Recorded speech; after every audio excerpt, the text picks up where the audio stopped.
Hello. Yes, so this is the second part, and we're looking now at disempowerment. And we said that disempowerment means to strip or deprive someone of importance and value.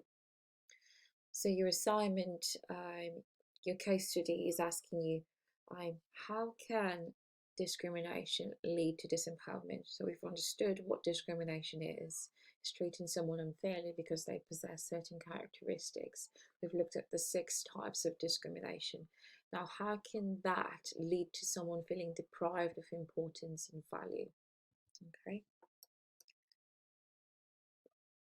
Right, so your next activity is how can discrimination lead to disempowerment? So using sentences or phrases, I want you to write down in the comment section how you believe discrimination can lead to disempowerment. Now this could be based on your experience and based on someone else's experience of discrimination and how that has left them feeling.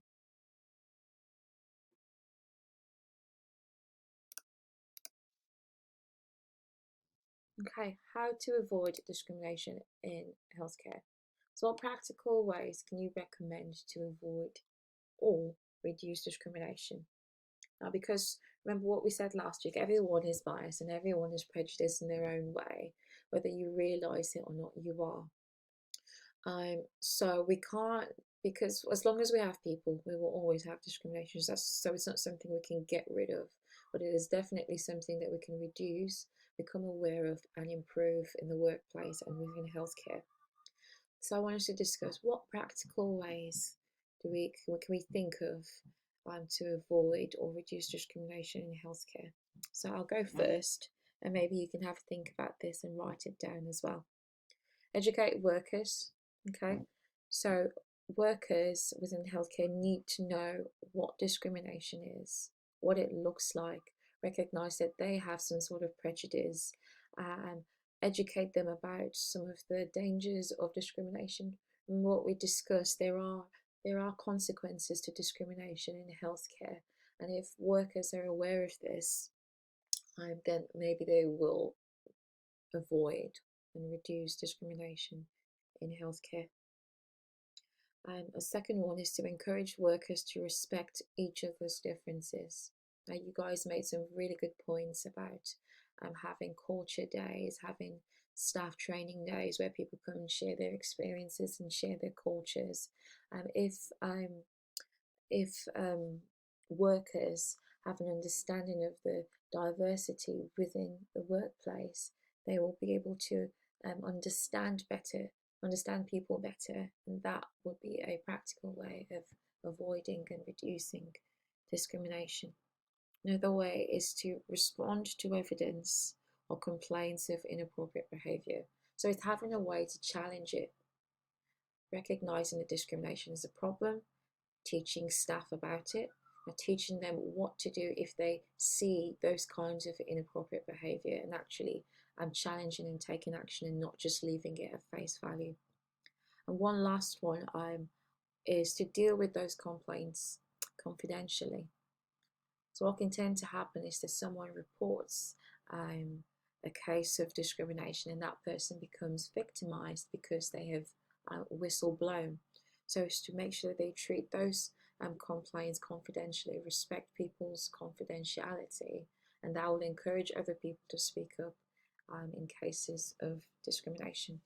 Okay, so I want you to think about some other practical ways, and again, write it on the comment section. I'm really looking forward to hearing what you've got to say. In a classroom setting, there would have been lots of conversation, especially within this group, because you like to talk. So I want you to talk with your fingers and write on those comment sections. Okay, so we're going to watch a case study.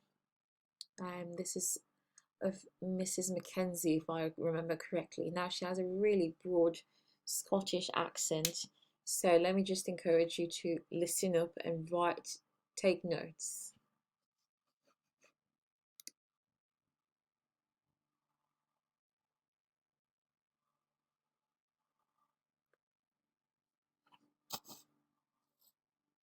So we have Joan here. Can you tell us a bit about yourself, Joan? Well, my name is Joan Gibson.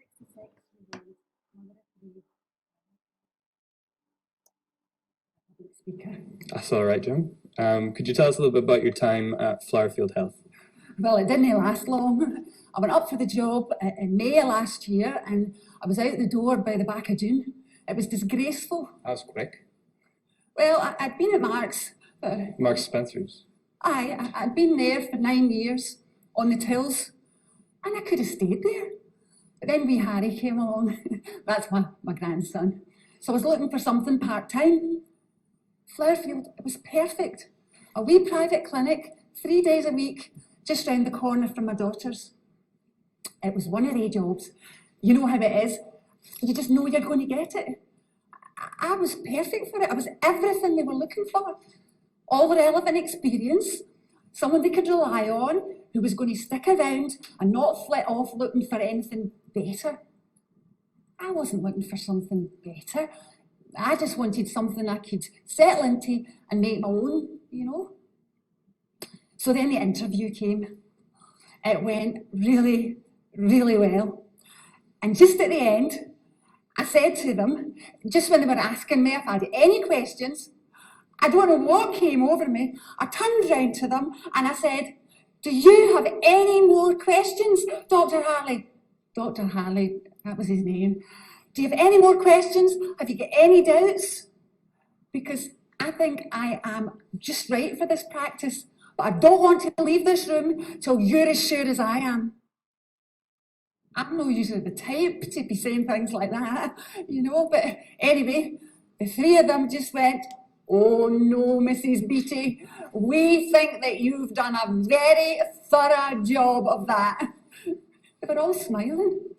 3 weeks later, I was sitting at the reception of Flowerfield for my first day of work.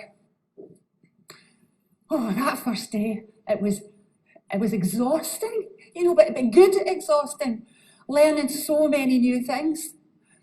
The young lassie who was, she was handing over, she was showing me all sorts of stuff on the computers. It was a really fancy place, all Apple Macintoshes. I said, I've never used one of these before. Lassie just kind of sighed and went, "All right, Joan." Maybe I was a wee bit slow, but it was all new stuff.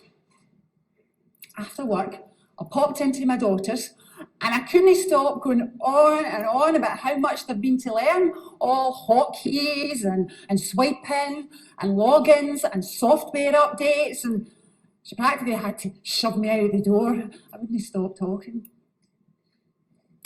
That first day, I'd forgot to take my P45 from Marks in with me, so the next day I had it in my hand as I was going through the door. And then Dr. Harley and that nurse, they took me into the office to tell me they were encountering problems with my learning ability.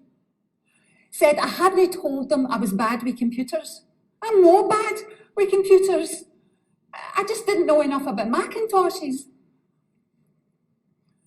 You know, maybe I should have said something at the time.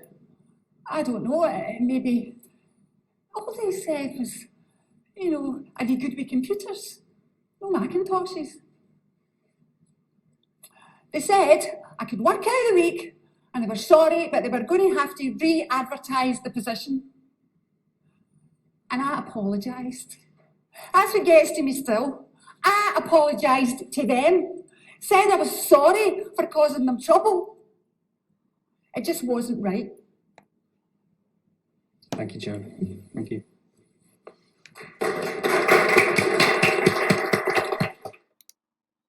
Okay, so we're just about to get to that 10-minute mark again, so I'm going to have to stop this video and go and record a third part. I'm going to discuss Mrs. Beattie. So she was Mrs. Beattie, not Mrs. Mackenzie, sorry about that. I'm going to discuss this case study and answer some questions. And now I want you to model your 500-word case study with some of these questions that we're going to be answering, okay?